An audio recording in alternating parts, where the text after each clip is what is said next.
the U.S. Labor Department, and the Trump administration, under direct orders from President Trump, quietly rolled back a federal contract wage mandate. Under current U.S. law, any company working under federal contract must pay a specific minimum wage, not the low federal floor of $7.25 an hour, but a separate, higher rate. Initially established at $13.30 an hour, it was later increased to $17.75. In Trump's first term, this remained unchanged, but now in his second term, he chose to remove that mandate. As a result, the obligation to pay $17.75 an hour is gone, possibly reducing wages back toward $13.30 or even lower. There's a stark difference between letting inflation erode your earnings and directly cutting your wage. This affects hundreds of thousands, even millions of contract workers, who will see their pay drop from $17.75 to around $13.30. That's a significant hit to their income. Meanwhile, Elon Musk publicly supports privatizing Amtrak and the U.S. Postal Service. This argument often goes, they're unprofitable and private companies go out of business if they don't turn a profit, proving public services are inefficient. But that reasoning is flawed. If Amtrak charged market rates, it could be profitable. It has routes without competition. Yet who would pay those higher fares? Private companies and consumers. A government-run rail system essentially subsidizes private enterprise. The same logic applies to USPS, which keeps mail affordable and indirectly boosts other businesses' profits. If privatized, costs would rise, good for a private bidder like Musk, but bad for the rest of us and small businesses. So don't be fooled by simplistic comparisons. They lead to policies that hurt everyone except the profit takers. Let's consider another angle: mass deportation and stricter immigration under Trump. In 2024 alone, immigrants in the U.S. sent back $64.7 billion in remittances to Mexico, about 4% of its GDP, helping to stabilize its economy. But for Nicaragua, it's 27%, Honduras 25%, El Salvador 23%, Guatemala 19%, Haiti and Jamaica 18% each. If America shuts them out or deports millions, remittances will drop drastically. These economies already struggling will collapse, leaving millions unemployed and desperate.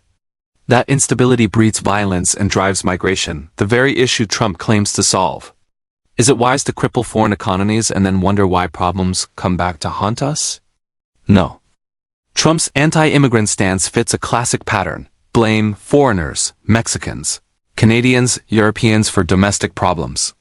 But he ignores that 3% of Americans are business owners who set prices and amass profits, often boosting candidates.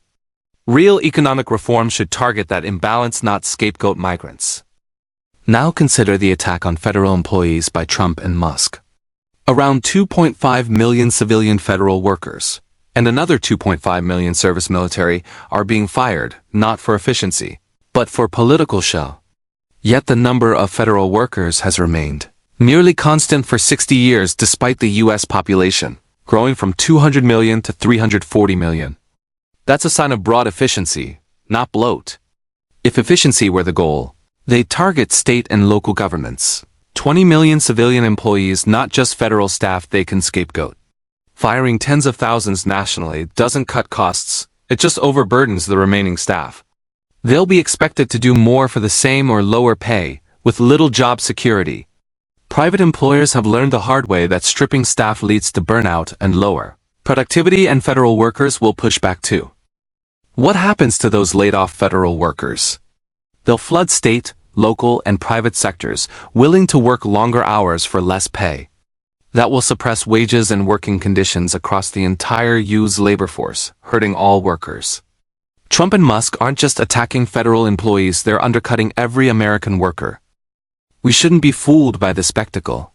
The so-called efficiency drive is really a class-based attack, driven by those who own businesses and bankroll politicians. Employers always want to pay less, this is their dream come true. But it damages our economy and society. Now let's expand this to foreign policy and trade. Trump's aggressive tariffs against allies like Canada and Europe, and his threats to seize assets in Greenland or Panama Canal aren't smart strategy. He issues executive decrees without global consultation, then negotiates payments. Imagine it like a protection racket. You pay us or else. That's how the world sees it, hostile and rogue. Other governments will blame the US for economic downturns, and rightfully so. Trump made it worse. Any gains appear temporary, overshadowed by global backlash. And it gets worse.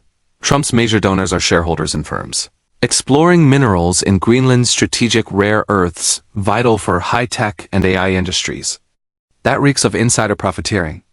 Meanwhile, corporate supply chains have relocated to China because wages are cheaper and markets grow faster. Tariffs won't change that unless US wages drop to match, and then, who benefits? This isn't a bold economic strategy, it's a blunder. Tariffs inflate costs on basics like lumber and electricity, making American products less competitive globally. Foreign countries will simply trade elsewhere. China's ready.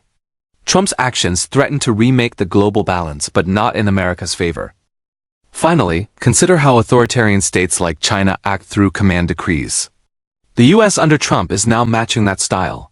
Unilateral, unaccountable, and domineering. That's not democracy.